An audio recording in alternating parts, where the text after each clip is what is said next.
Sara na ang isip nyo. Pwede pa? Pwede pa? Okay.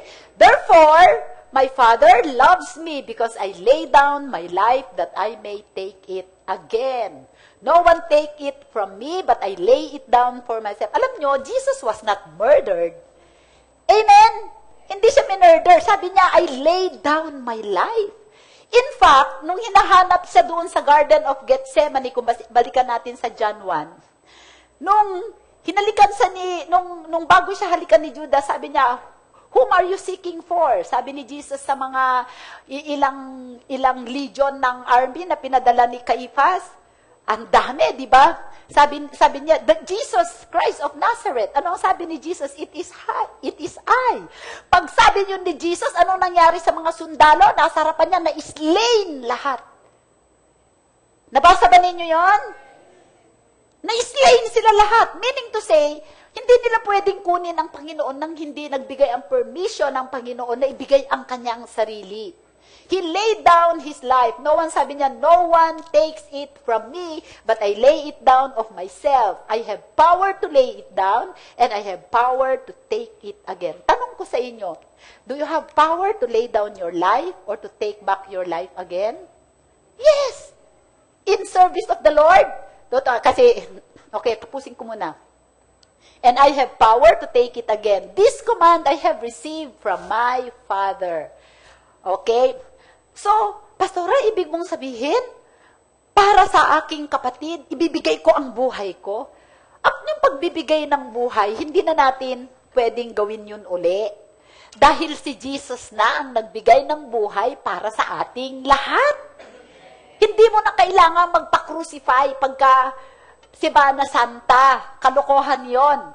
That is finished. Amen. But we can lay down our lives as a living sacrifice. God does not need a dead sacrifice anymore. He needs a living sacrifice, holy and acceptable to Him. Anong ibig sabihin yan? Every day we are confronted with a lot of situations and decisions that we need to love and to lay down our life in service to our brothers and sisters. Hindi ba sakripisyo yung may tatawag sa'yo ng 2:00 ng madaling araw? Naalala ko ito, isang kapatiran natin. Nagkaroon siya ng family problem na matindi. Kami ni Busing, lumakad kami. Sinakluluhan namin yon 2:00 ng madaling araw. Amen? Naglingkod kami. We lay down our life for other people if they need us. Amen? So, kailangan natin, oftentimes, magbibigay tayo ng pera, talent, time, possession. Hindi ba? Amen! Kung titignan mo ang totoong buhay Kristiyano, ganon, we give. Di ba? Minsan, hindi convenient sa'yo. Pero because you lay down your life to the Lord as a living sacrifice, you manifest the love of God every day, every time. Amen. So, gagawin mo ba? Wala akong magawa. Nagsasakripisyo ako sa Panginoon. Ay, naku, ganito talaga buhay ng Kristiyano. Nauubusan ka kasi laging maraming umano sa'yo. Napakahirap. Ganon ba? Sabi ni Apostol Pablo sa 1 Corinthians 14:12, ay, hindi pala. Sabi niya dun sa 2 Corinthians 12:15, ano sabi ni Apostol Pablo? 2 Corinthians 12:15. Kaya, bakit ganyan sandamakmak, sambakol ang mukha mo, kapatid? Kailangan kong magsakripisyo. Alang-alang kay Kristo. Hirap na hirap ako. Ganun ba? Sabi ni Apostol Pablo, and I will very gladly spend and be spent for your souls. Though the more abundantly I love you, the less I am loved. Amen? Ano ang difference? When we lay down our life as service to the brothers, we have to do it very gladly. Amen. may joy. Kasi kung walang joy, walang balik. Amen? You have, joy is not just a feeling, it is a decision to be joyful. Amen? Sabi ni Apostol, alam niyo kung babasahin niyo ang context niyan, yung mga disciples, yung mga saints na minimisteran ni Apostol Pablo sa Corinthians, nakita ninyo in the books of, in the New Testament, ang mga taga-Philippians, kahit na sila ay mahihirap, laging nagpapadala ng support kay Apostol Pablo, and they are glad to do it. In spite of their need, di ba? Itong mga taga-Corinto, mayayaman ito. But because they are so blessed, when the Apostle Paul came, they got the blessing, because if you are a Christian, you will be blessed, whether you like it or not. All the more kung pinupursu mo yun. Amen? And they got accustomed to the blessing. There are people who get so accustomed with the blessing, they feel entitled, na they don't show appreciation anymore. Punta ka kay pastora, nagbigay si pastora, dapat lang kasi marami naman siya eh. Di ba, the more I love you, the less I am not loved. Amen. Dapat hindi tayo gayon. Ganon tayo, lagi tayong mapagpasalamat. Para yun namang nagbibigay, nai-encourage. Amen. When we appreciate them, nai-encourage sila. Alam mo, sobrang tumataba ang aking puso pagka after the service, pastora, sobra akong na-bless sa preaching. So parang nabawi yung nag-aral ka maghapon. Baka mamaya mapuno ang aking text na wag na ha. Kayo magpapadala ng text. Amen. Feeling unappreciated. Amen? Ano ang sabi ng ating Panginoon dun sa, yung binasa natin sa John 15:21 ba yun? 15:21. Sige nga, mag-sidetrack ang konti. Sabi ng Panginoon sa John 15, so that my joy will remain in you and your joy will be, and my joy, your joy will be complete. Sabi niya, but in all these things, ay, saka na. Mamaya ko na lang babalikan. So, kailangan pagka naglingkod tayo, let us serve out of joy. Amen? Okay. So, alam nyo, sabi ng Panginoong Jesus, naalala ko tuloy dun sa Hebrews, ang Panginoong Jesus, nung ibinigay niya ang buhay niya sa cross, sabi sa Hebrews, and for the joy set before Him, Jesus endured the cross.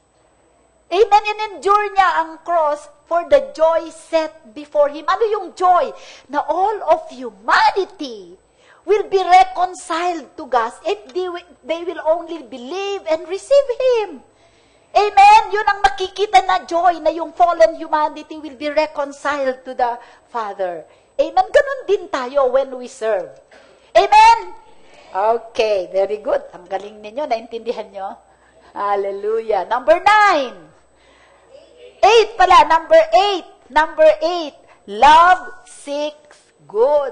Amen. Love seeks good, the good of others. Ano ang ibig sabihin ng what do we mean when we say seek? You search. You pursue, you search, that will take effort. Diba? Persistence. When you are seeking for something, you persist. Pagka hindi mo nakita, hindi ka titigil. Amen? Amen. Sagot kayo, amen. 1 Corinthians 10:24. Let no one seek his own, but each one the other's well-being. Ano na dapat ang ating hinahanap? Maghahanap ka ng paraan kung paano mo mapapabuti ang kalagayan niya. Halimbawa, nagbisita ka sa isang kapatiran. Naalala ko ito nung nasa San Miguel pa ako. Bumisita ako sa isang kapatid natin. Sino ngayon nasa C5 Bell? Hindi yung kapitbahay ni Angie na laging nagkakasakit yung anak. Nagtataka ako. Sabi ko, bakit kaya laging nagkakasakit ang anak nito? Malilit ang anak niya. Sige, punta tayo sa bahay niya. Pagdating namin sa bahay niya, alam niyo po ang bahay niya, ang baba ng yero na walang kisame.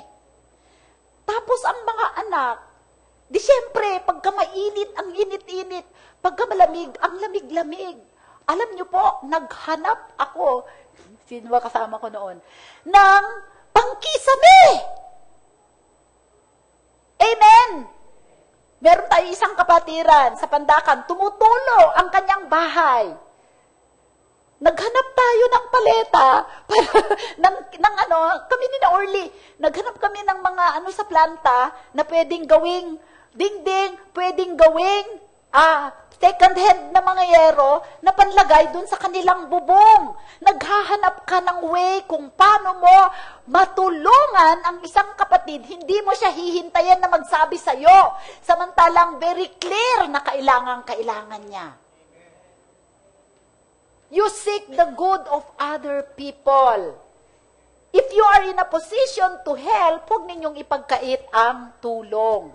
Or kung hindi ninyo kaya, ipag-share ninyo ang burden. Amen? Sabi niya, kaya nga, kailangan mayaman tayo. Kung yun ang hahanapin mo, imposibleng hindi ka payamanin ni Lord. Philippians 2:4, let each of you look out not only for his own interest, amen? But also in the interest of others. Nakikita ninyo that love is selfless. It's not looking at yourself, but looking at the needs of other people. That's why a lot of people, they refuse to love. Pinapatigas nila ang puso. Ayokong tumingin. Tingnan mo yung priest. Kaya siya other side. Alam niyo kung bakit ayaw niyang tignan. Kasi kung baka pagka tinignan niya, maaantig ang puso niya, ayaw niyang mag-guilty na hindi siya tumulong. Amen. Merong incident sa buhay ko na nagsisi ako talaga sa Panginoon.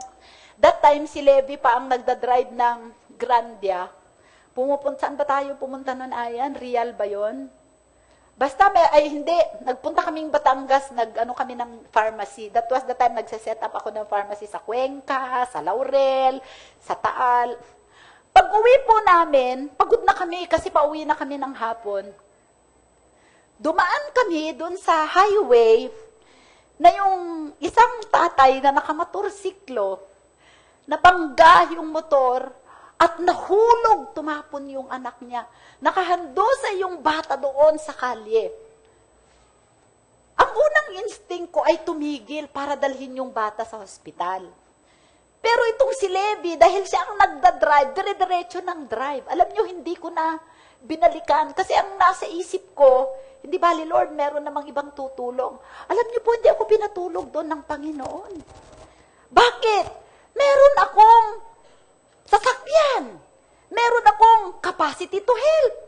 Kahit ako pa magpa-hospital doon. Di ba? Meron akong driver. Nakita ninyo kung anong feeling of guilt meron ako doon? Ang hirap kaya ng ganun. Amen? Mabubuhay pa kayo ng ganun sa puso nyo? Paano kung namatay yung batang yon? Hindi matahimik ang puso ko.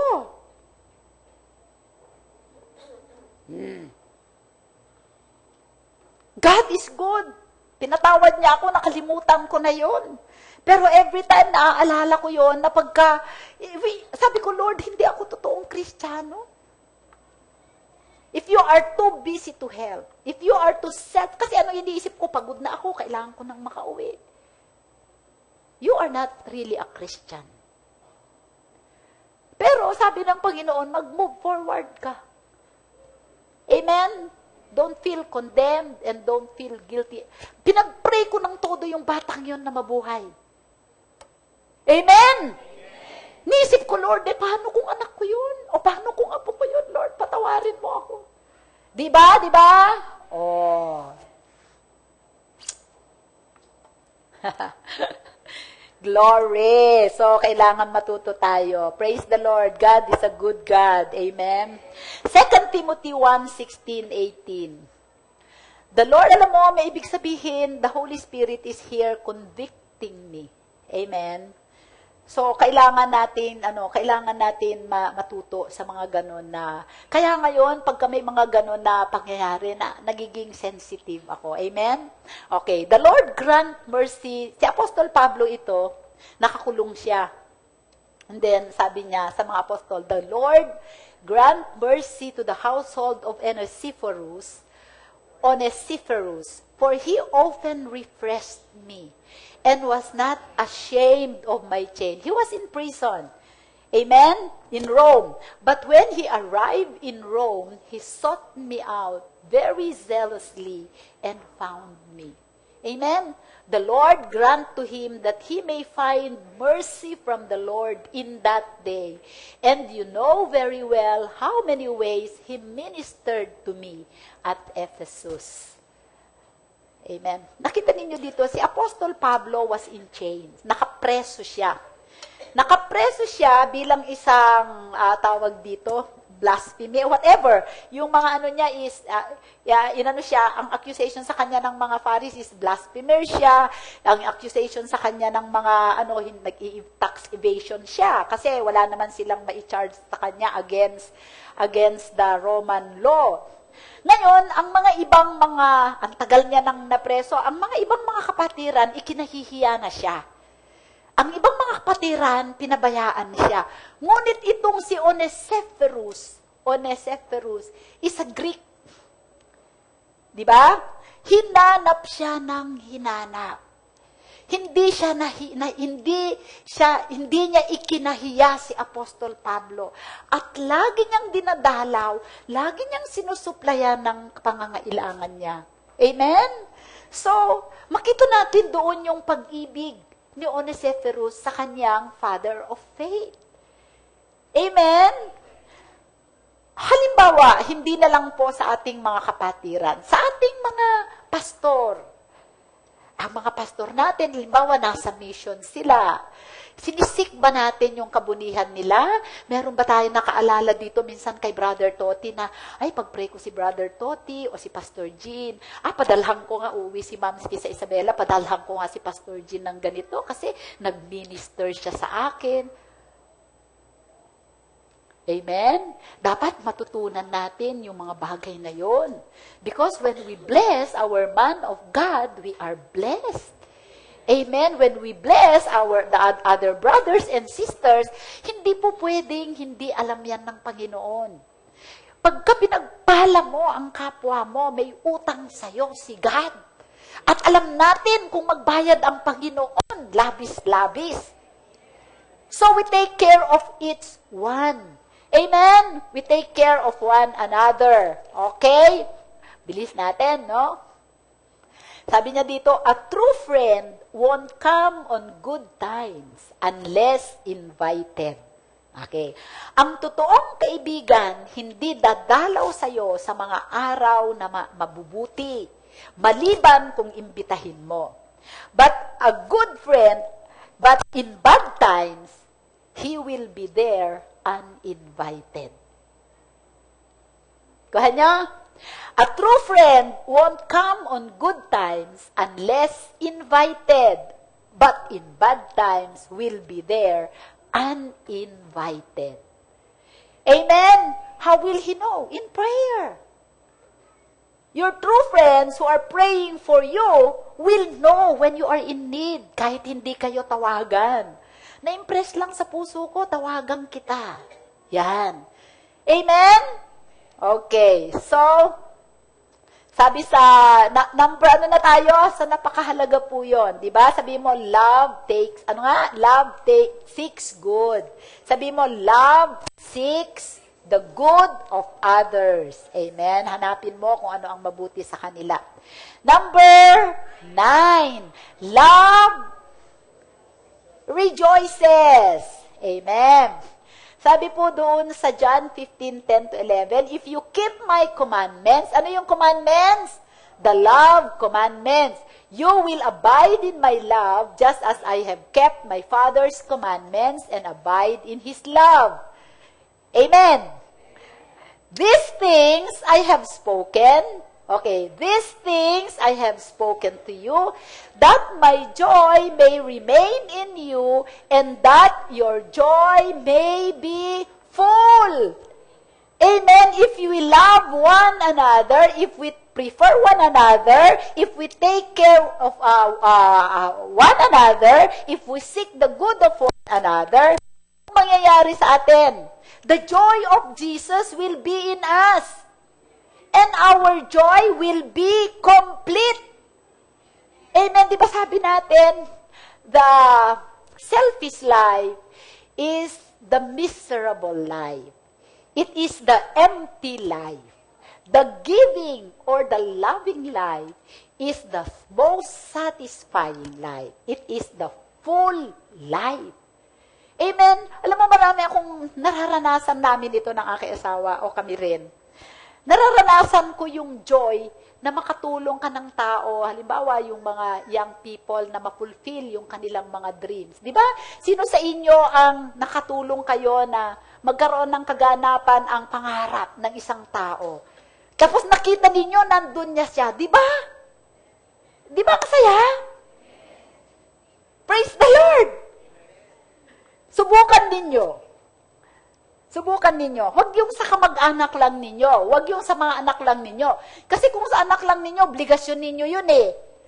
Amen. Pero kung hindi nyo kaano-ano, grabe ang joy ninyo, lalo na pagka nag-succeed sila. Amen. Maraming mga Kristiyano ngayon, malulungkot sila. Tingnan mo nga yung katabi mo. Sad. No joy. Amen. Yung iba, nakikita mo laging stressed out. Laging depressed, laging lonely. Amen? Bakit? Kasi nakafocus lang sa sarili, self-contained. Amen? Amen ba? Hindi ka pwedeng malungkot because if you have Christ, the anointed one, you have His anointing. Sa Psalm 45, verse 7, sige nga, tignan ko nga, wala yata dyan sa Easy Worship. Psalm 45 verse 7. Tignan natin. Oh, ito. You love righteousness. Are you righteous? Yes. You love righteousness and hate wickedness. Therefore, God, your God, has anointed you with the oil of gladness more than your companions. So, dapat ikaw yung pinakamasayahing tao. Tignan mo nga yung katabi mo, ako masayahin. Because the anointing breaks the yoke. Amen? The anointing breaks the yoke of heaviness, of bondage. Tapos, in-immerse ka pa, in-anoint ka pa ng Panginoon with the oil of gladness. Dilagi kang, alam mo ba ang oil? Anointing. Alam mo ang oil in the Old Testament, yung anointing oil, perfume yon, ang bango-bango nun. Pagka ikaw ay masaya, anong ini-exude mo na aroma? Fragrance. Amen, sabi sa 2 Corinthians 2:14, yung may fragrance ka. Diba? Ngayon, kung ikaw ay laging malungkot, ikaw ay depressed, ano ang aroma na ini-emit mo? Mabaho. Amuyin mo yung katabi mo. Joke lang, joke. Baka maling lugar ang maamoy mo dyan. Amen? Alam nyo, ang core ng negative feelings ay selfishness. Totoo yan. Kung ang laging kiniisip mo ay sarili mo, dapat ako ang nakaupo dyan sa harap. Dapat hindi ako nandito. Dapat ako ang nag-praise lead. Dapat ako ang ganun. Dapat ako ang ginawa. Dapat ako ang binigyan ng priority. Pagka nakatingin ka lagi sa sarili mo, lagi kang malulungkot, lagi kang magagalit. Amen? Dapat sa akin ang pinakamasarap na pagkain, dapat sa akin. Di ba? Pero kung hindi mo titingnan ang sarili mo, pag pinaupo ka dyan sa harap, wow, pinaupo ako. Amen? Batutuwa ka, di ba? Okay, Nehemiah 8:9-12. Nehemiah 8:9-12. And Nehemiah, who was the governor, Ezra the priest, and the scribe, and the Levites who taught the people, said to all the people, "This day is holy to the Lord your God. Do not mourn nor weep." For all the people wept when they heard the words of the law. Alam mo kung bakit sila nag-wept when they heard the words of the law? Na-violate nila lahat yun. Amen? Ngunit kung ikaw ay mag-repent, kahit na violate mo pa yon, alam mo na pinatawad ka ni God. Amen. Then he said to them, "Go your way, eat the fat, drink the sweet, and send portions to those for whom nothing is prepared." Padalhan yung mga wala. "For this day is holy to our God." Alam mo yung law na yun, ibinaon nila, itinago nila. So nakalimutan nila. Ngayon nung nakita nila yung law, natuwa sila dahil natuwa sila pero nalungkot sila kasi hindi nila nagawa. Amen? Pero the fact na retrieve nila yon, natanggap nahanap nila uli yon, nagsabi ni Nehemiah, mag-rejoice tayo. Amen? And then sabi niya, "For this day is holy to our Lord. Do not sorrow, for the joy of the Lord is your strength." If you are full of joy, you are full of strength. If you are full of strength, you are full of power. But if you cannot be full of joy, if you are not full of love. Ayaw nyo yung, gusto lang ninyo yung full of joy. Ayaw nyo yung full of love.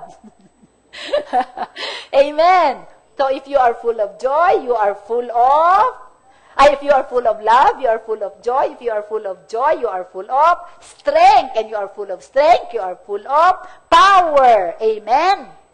Amen. Alam mo, minsan, halimbawa nandito ako. Sabi natin, ang pag-ibig ay hindi makasarili, di ba? Laging nakatingin yan sa kabutihan ng iba. Pero ang isip kasi ng tao, laging puno ng patungkol sa kanyang sarili. Di ba? Di ba? Totoo, aminin nyo.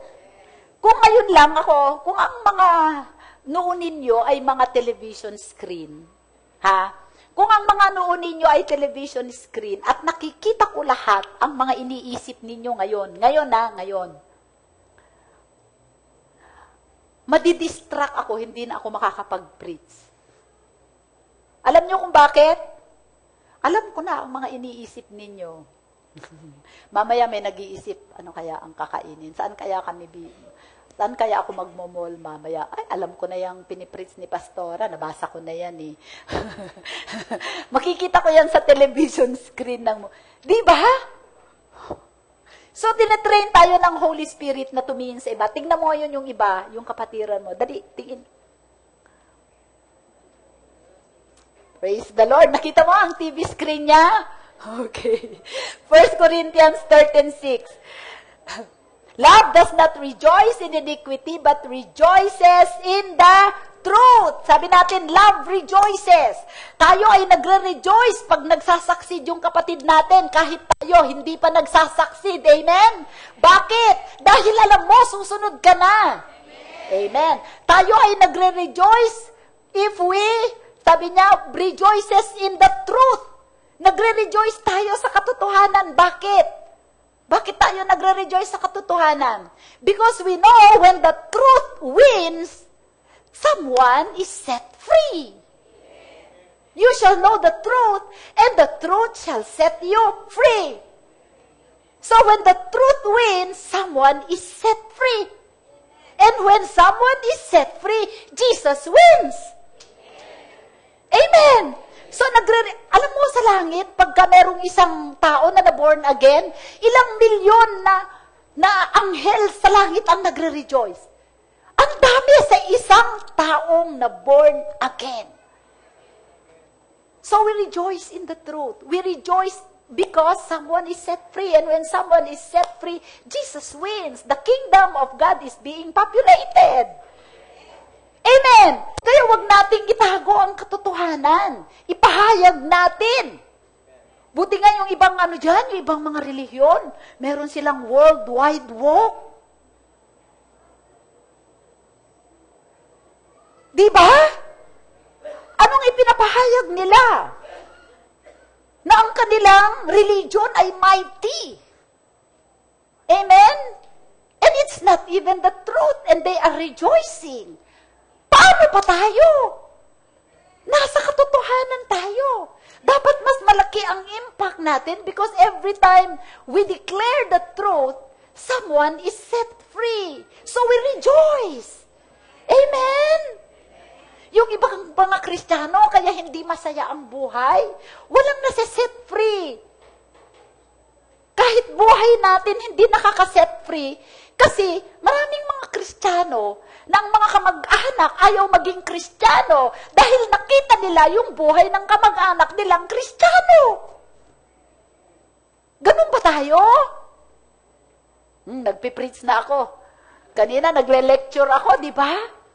Isipin nyo, if Jesus is the key to manifestation, how are we manifestation? If we are always sorrowful, if we are always complaining, pagpunta natin sa nanay, tatay natin, kamag-anak, wala akong pera, wala akong ganito, kailangan ko ng ganyan. Anong klase kang patotoo? Pero kung nandun ka, alam nila na meron kang sakit, meron kang challenges, pero lagi kang masaya, laling glorious ang mukha mo, anong patotoo ang dinadala mo? Amen? Sa Plenda, di ba, Mabel? Grabe naman yung boss mo. Nawalan ng, tawa pa rin ng tawa. Saan nagmamula yung joy? Kay God. You have been anointed with the oil of joy. Kami ni Brother Ton, meron kaming challenge nangyari sa amin last week, sa aming negosyo, but we can rejoice. Why? Our trust is in the Lord. Yung iba sa inyo, alam nyo, maraming challenges sa buhay ngayon. May nangyari sa inyo, sa mga mahal nyo sa buhay, sa negosyo nyo. Pero sabi sa Romans 8:28, all things work together for good to those who love the Lord and are called according to His purpose. Amen. Okay, malapit na tayo. Tapusin na natin? Hindi. Number 10. So sabi niya, doon sa John 14:28, sabi ng Panginoon sa kanila, ikwento ko na lang.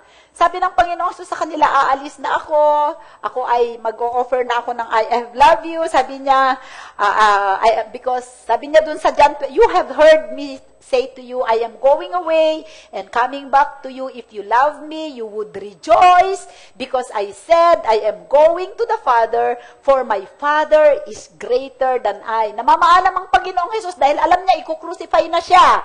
Sabi niya, I'm going to the Father and my Father is greater than I. You should rejoice because I am going to my Father. Anong ginawa ng mga disciples? Nalungkot.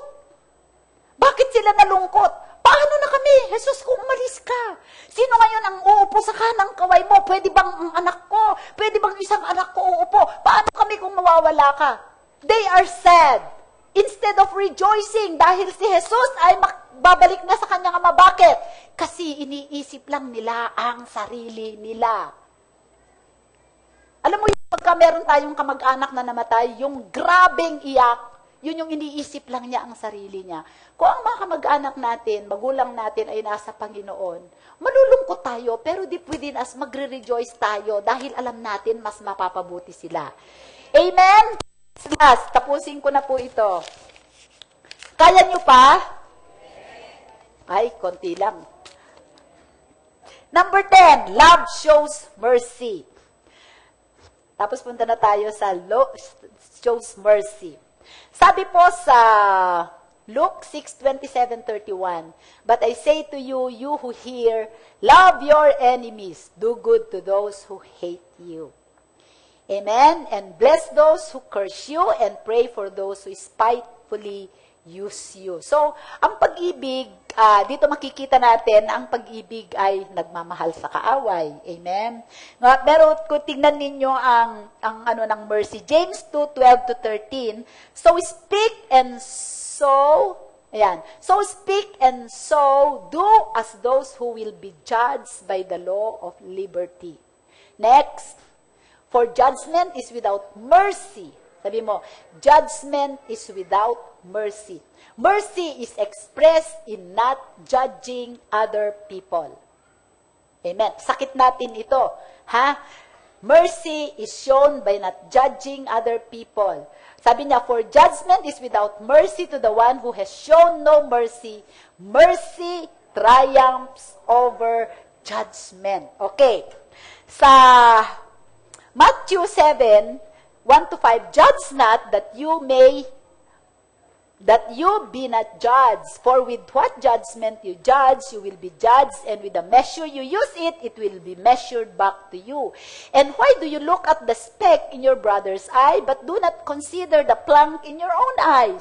Nakikita mo yung kuntil doon sa mata ng kapatid mo, pero yung troso sa mata mo, hindi mo nakikita. Amen. Okay, next. Oh, how can you say to your brother, let me remove the speck from your eye and look at the plank in your own eye? Amen. Hypocrite. First, remove the plank from your own eye, and then you will see clearly to remove the speck from your brother's eye. When we show mercy, even to our enemies, we do not judge them. Hinuhusgahan na. Di ba, ang galing nating maghusga? Hoy. Amen. Paano tayo nang huhusga pagka nakita mo yung isang kapatid, halimbawa? Sabi niya, ay, yung si kapatid na naku, pastora, nag-cell group kami, nakita ko, umiinom.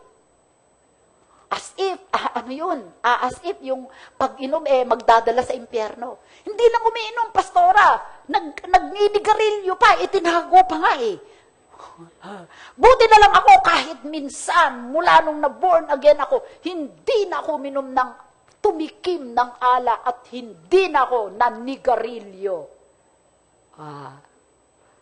Ano yon? Pride.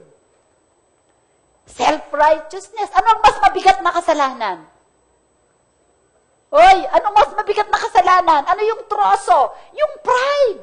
Yung self-righteousness. Kaysa yung paninigarilyo at pag-inom ng alak. Nakukuha ba ninyo ako? Wala namang taong pupunta sa impyerno nang umiinom ang alak. Di pwede na pala ako, pastora, maglasing.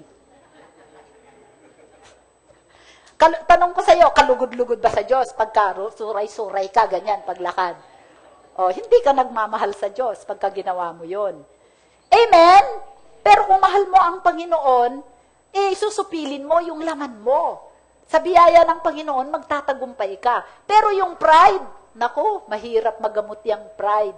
Amen? So, wag tayong manghusga. Amen po ba? Sabi niya doon sa Romans 2:1-4, therefore you are inexcusable, O man, whoever you are who judge, for in whatever you judge another, you condemn yourself. Pagka naghusga ka daw, ang sarili mo ang kinokondena mo. For you who judge practice the same things. But we know that the judgment of God is according to truth against those who practice such things. And do you think this, O man, you who judge those practicing such things and doing the same, that you will escape the judgment of God? Minsan pagka nag-judge tayo, we are passing sentence. At alam ninyo, ito yung sakit ng church. Kaya yung mga taong napagwagian natin ng ang tagal-tagal, katulad ngayong lasenggo na, naku, minamahal natin, mahal ka ng Panginoon kahit lasenggo ka. Oh, napagwagian mo sa church, nag-a-attend ng church, minsan nalaseng, ikaw, pupunta ka sa impyerno. Nasaan na yung pag-ibig ng Diyos na sinasabi mo? Diba? So, ano ang gagawin natin? The moment na may nakita tayong isang bagay na natetempt tayo na i-judge ang ating kapatid, tingnan muna natin ang sarili. Ganun ba ako? In other form? Diba? Itong si kapatid na ito, nakakaloy niya. Ikaw ba, hindi ka tumitingin sa babaeng sexy? O, diba? Sabi na ng Panginoon, noon, pagka nag-commit ka ng adultery, nag-commit ka ngayon, tumingin ka lang sa babae, na ikaw ay nagnasa, nag-commit ka na ng adultery. Ibig mong sabihin, ano ka? So, ang unang gawin natin, i-judge muna natin ang ating sa. Alam niyo po, mahirap gawin yan. Amen? Sino dito ang nadadalian doon? Mahirap gawin yan. Kaya nga kailangan natin turuan ng banal na espiritu. Amen? Isa na lang. Okay? Isa na lang. Naunawaan natin. Okay. So, pag kami nakuta kayong problema sa lalo na po sa cell group. Kaya hindi na bumabalik yung mga sinasell group natin kasi feeling nila they are under scrutiny. Ibig sabihin ba, ikukondone natin ang kasalanan nila? Hindi. we have to correct in love. Amen! Kailangan natin, alam mo sa totoo lang, kailangan natin magpaturo sa banal na Espiritu. Amen! Okay. Last na po. Love never fails. Amen! Okay. Yung iba sa inyo, mahal nyo ba ang Panginoon? O, di ba, hindi kayo nagmamadali pagka nag-attend ng church? Ay, salamat sa tatlo. Yung iba, pwede nang umuwi. Hallelujah. 1 Corinthians 13:8-9. Love never fails. But whether there are prophecies, they will fail. Whether there are tongues, they will cease. Whether there is knowledge, it will vanish away. Sabi sa Amplified, love never fails, never fades out, or becomes obsolete, or comes to an end. Ang dami, no? It never fades out, it never becomes obsolete, or comes to an end. Sabi doon sa Message translation, love never dies. So love never fails, love never fades, love never becomes obsolete, love never dies, love never ends, because love is God and love is eternal. But why is it that other people say, especially the men, gusto nilang hiwalayan ng asawa nila, sasabihin nila, hindi ko na siya mahal. Paano nangyari yun? Paano nangyari yun na hindi mo na siya mahal? Kasi, namimistok natin ang pag-ibig as feeling. Amen? Hindi feeling ang pag-ibig. Ang pag-ibig ay desisyon at commitment. Porque hindi mo na mahal ang asawa mo, pati mga anak mo, inabandon mo na. Is that love? No, it's not. Amen. Hindi justified ang mga lalaki. Hindi ko na siya mahal eh. Wala na akong maramdaman. Kalukuhan. Amen?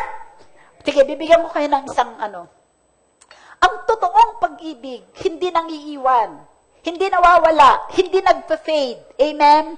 Okay. Kasi, akala natin ang pag-ibig ay desire. Ang akala natin ang pag-ibig ay lust. Ang akala natin ang pag-ibig ay flesh. Alam mo yon? Desire or longing. Mali yun. Sige, basahin natin 1 Samuel 13:1-4. Alam niyo tong kwento na ito, after na si David ay nagkasala kay Bathsheba, amen, tapos namatay ang anak niya kay Bathsheba, yung una, pinatay niya si Uriah. Sabi sa 1 verse 1, after this, after na nangyari yung mga bagay na yon, na-restore si David, nagkumpisal siya kay Nathan, amen. Alam niyo yung istoryang yon, basahin niyo. After itong mga nangyari na ito, Absalom, the son of David. Alam ba ninyo si David, maraming asawa, marami siyang anak. Absalom, the son of David, had a lovely sister whose name was Tamar, and Amnon, the son of David, loved her. Si Absalom at saka si Tamar, iba ang nanay. Si Amnon, iba rin ang nanay. Okay? At sabi niya dito, love her. Mahal daw niya. Okay. Amnon was so distressed over his sister Tamar that he became sick. This is what you call love sick. In love ako. I'm sick of love with this girl. May asawa ako because I'm love sick for this girl. Ha? Okay? For she was a virgin, and it was improper for Amnon to do anything to her. But Amnon had a friend whose name was Jonadab, the son of Shimei, David's brother. Now Jonadab was a very crafty man. And he said to him, why are you, the king's son, becoming thinner day after day? Will you not tell me? And Amnon said to him, I love Tamar, my brother Absalom's sister. Go. And he said to him, go. Wala na? At so sabi niya, mahal mo pala ganito ang gawin mo. Puntahin mo dito si Tamar sa bahay mo at magpaluto ka ng pagkain.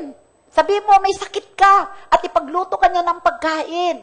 So ito namang si Amnon naman, nagpaalam siya sa kanyang tatay na si David. At ito namang si David, pinayagan niya yung anak niyang si Tamar, may sakit yung kapatid mo, si Amnon, pumunta ka dun sa bahay niya, ipagluto mo, etc., etc. Next verse, pumunta tayo sa Sinortcut ko na. 10. Then Ammon said to Tamar, nandun na si Tamar, nagluto na ng pagkain, okay? Then Ammon said to Tamar, nung nakapagluto na ng pagkain, bring the food into the bedroom. Ba? That I may eat from your hand. Okay? And Tamar took the cakes which she had made and brought them to Ammon, her brother, in the bedroom. Basahin niyo yan pagdating sa bahay. Now, she had brought them to him to eat. He took hold of her hand and said to her, come, lie with me, my sister. Masama ang balak. Okay? But she answered him, no, my brother, do not force me, for no such thing should be done in Israel. Do not do this disgraceful thing. And where could I take my shame? And as for you, so anong nangyari? Ni-rape niya ang kapatid niya. Why? Because she is lovesick. Okay. Doon tayo sa bandang huling verse. Verse 13. Okay. Then Ammon hated. Okay. Verse, 10. Verse 11. Now, when she had brought them to him to eat, he took hold of her and said to her, come lie with me, my sister. But she answered him, no, my brother, do not force me, for such thing should be done. No such thing should be done in Israel. Do not do this disgraceful thing. And where could I take my shame? And as for you, you would be like one of the fools in Israel. Now, therefore, please speak to the king, for he will not withhold me from you. Sabi niya, kusapin mo na lang si Haring David, dahil ibibigay naman niya ako sa'yo, sabi niya. And verse 14, however, he would not heed her voice, and being stronger than she forced her and lay with her. Then Ammon hated her exceedingly, so that the hatred with which he hated her was greater than the love with which he had loved her. And Ammon said to her, arise, be gone. Hindi naman yun totoong love. After na na-consume, napalitan ng hatred. Di ba ang daming mga lalaki na ganyan? They mistook love for lust, or for desire, or for longing. Hindi po yun ang totoong ibig sabihin ng pag-ibig. Amen? Kaya ang daming pamilyang nasisira. Ang totoong pag-ibig, hindi nagmamaliw. Kahit tumanda pa kayo pareho. Alam yan ng Panginoong Diyos. Kaya sinabi niya sa Proverbs 5:20 sa inyo na mga kalalakihan, sabi niya, and kung may mga alam kayong mga kasama niyo sa trabaho, na pwede kayong mag-minister kasi kaawa-awa ang mga pamilya. Amen? Sabi niya sa Proverbs, and why wilt thou, my son, be ravished with a strange woman and embrace the bosom of a stranger? Ano ang strange woman? Ang strange woman is someone who is not known. Para bang pagka nakakita kayo ng babae, nag-desire kayo, all of a sudden, there is something mysterious about that girl. May something unknown. Kasi yung asawa ninyo, familiar na, alam na ninyo lahat. Ito, bago. Stranger. Not known. Gusto nyong i-discover ano ang mystery. Sabi ng Panginoon, be careful. Amen? Strange, meaning stranger, kakaiba. Amen. Stranger is outside of one's previous experience, unknown, unfamiliar. There's an element of mystery in them. Your desire do not define you. Alalahanin natin ang totoong ganito sa mga kababaihan. Ha? Ito lang nimpress sa akin ng Panginoon, kaya pasensya na kayo, mag-overtime tayo. Napakahalaga ito. Tayong mga kalalakihan, kailangan i-overcome natin ang mga desires, mga longings ninyo. Alam natin may mga needs kayo. Amen. Tayo namang mga kababaihan, when our husbands are desiring for strange women, alam natin. Bakit sila nagdi-desire doon? Kasi laging hindi nila alam, may mystery, may unfamiliar sa kanila. Pero alam mo, di ba we are new creations in Christ? Amen? Dapat, alam niyo ito ang realization ko, kailangan tayong mga asawa, meron laging bago sa atin.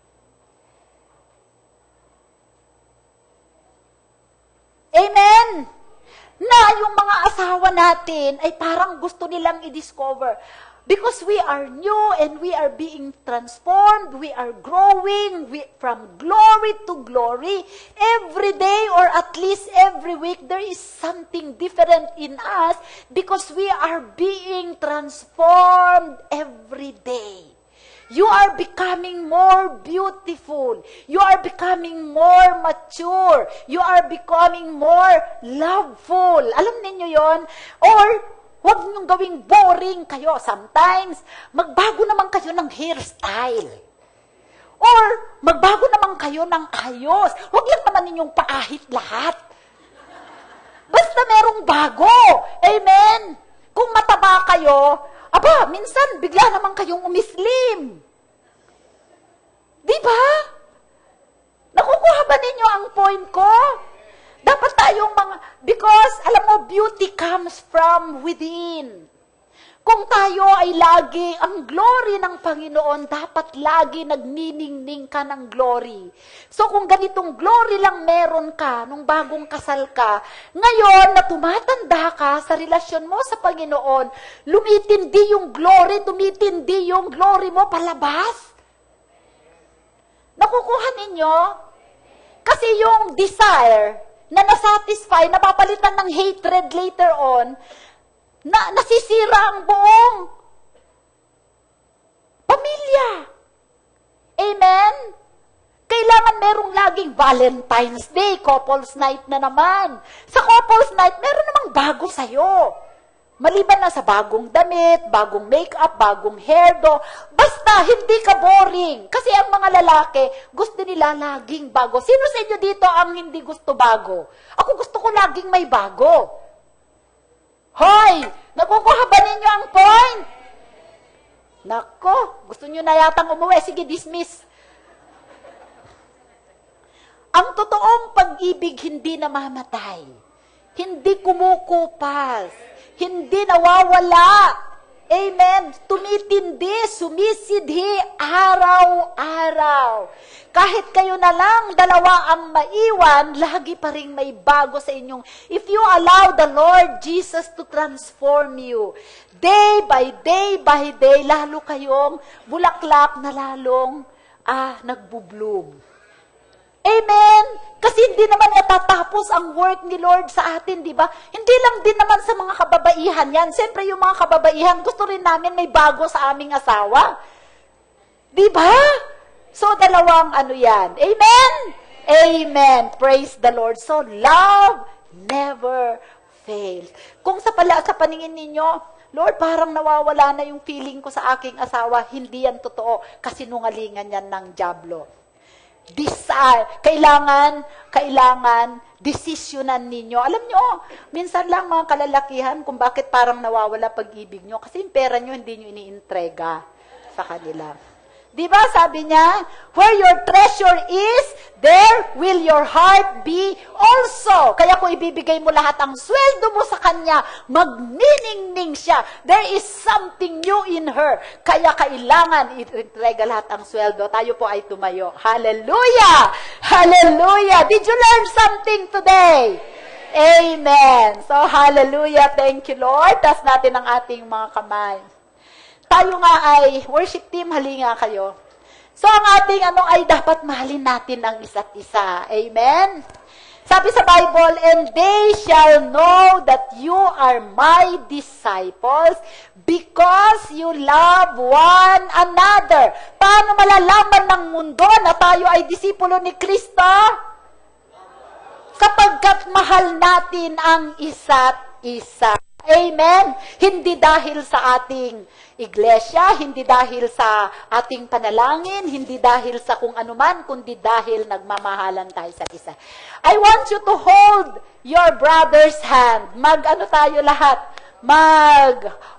Holding hands. Mag-holding hands tayo lahat. Come on, come on. And let us sing this to the Lord. I-declare natin, sabi mo sa iyong kapatid, mahal kita, kapatid. Hallelujah! That is your mark as a disciple, loving one another. Hallelujah!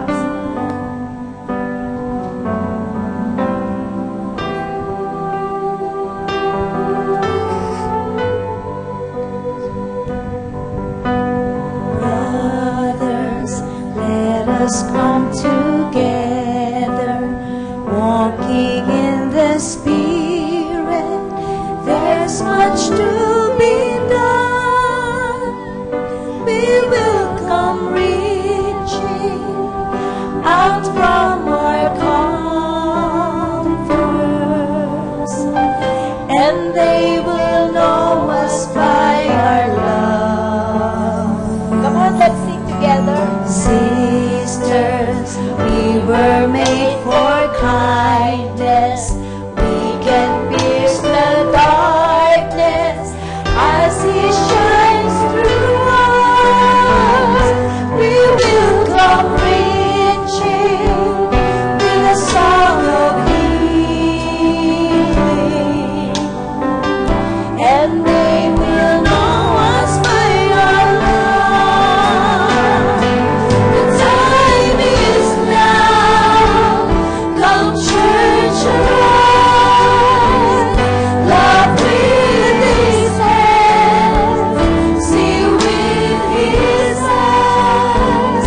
Bind it around you, let it never leave you, and they will know us by our love.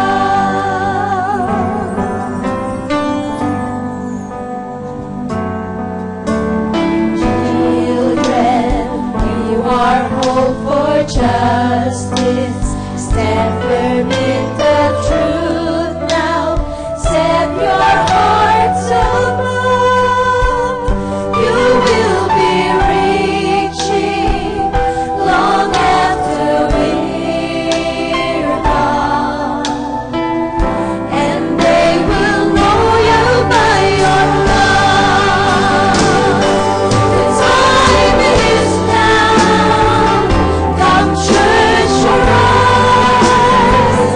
Love with His hands, see with His eyes. Bind it around you, let it never leave you, and they will know us by our love. The time is now. Come, church, arise. Love with His hands, see with His eyes. Bind it around you, let it never leave you, and they will know us by our love. One more time.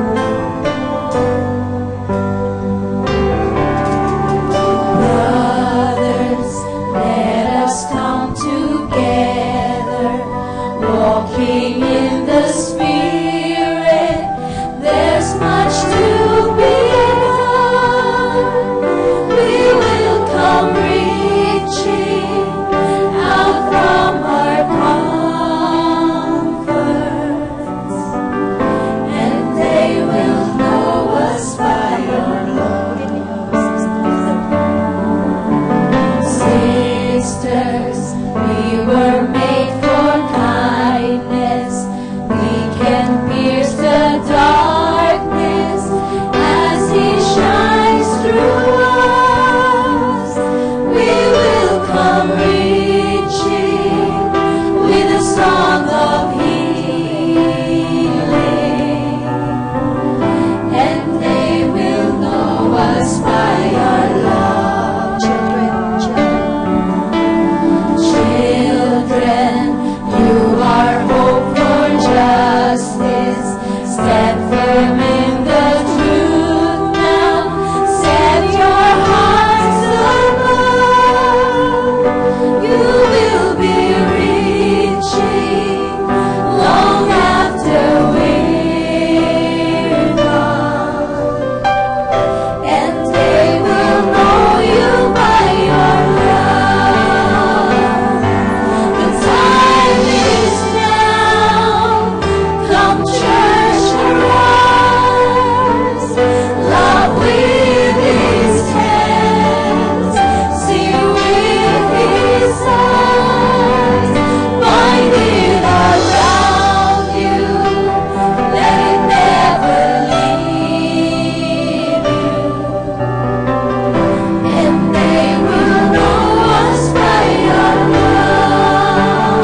upon your people this morning.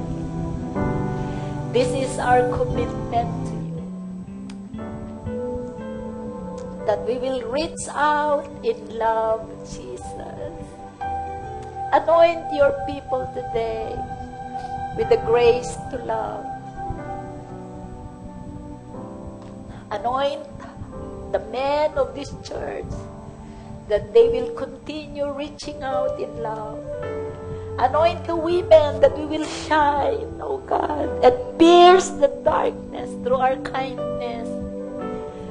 Bless and anoint our children, the hope of justice in our land, oh God, that they will, in their early age, stand by your truth, Lord. Mark us with your love. Jesus, hallelujah. Bind us with that God kind of love, Lord. And thank you for the grace that we will love by our hands, your hand in us, O God, reaching out to other people in love, Lord. Salamat po, O Diyos, sa presensya mo, banal na Espiritu. Alam namin you are pleased when we are loving, O God. Sa oras na ito, kinukumit namin ang aming buhay na magmahal sa iba. Banal na Espiritu, tulungan mo kami, Panginoon, sa salita, sa isip, at sa gawa. Ikaw po ang makita sa aming buhay at makilala kami na yung mga lingkod at mga disciple dahil sa aming pag-ibig sa aming kapwa. Maraming salamat sa iyo. Salamat po sa pagpapala mo sa mga anak mo na rin dito. I bless you with every good thing, with the love of God. Let the love of God shine upon you and bless you and keep you. Thank you, Lord, for your presence. Oh, we feel your love embracing us today. Thank you, Father, for loving us, that with the same love, we can love other people. We give you glory, we give you praise. In Jesus' name, amen.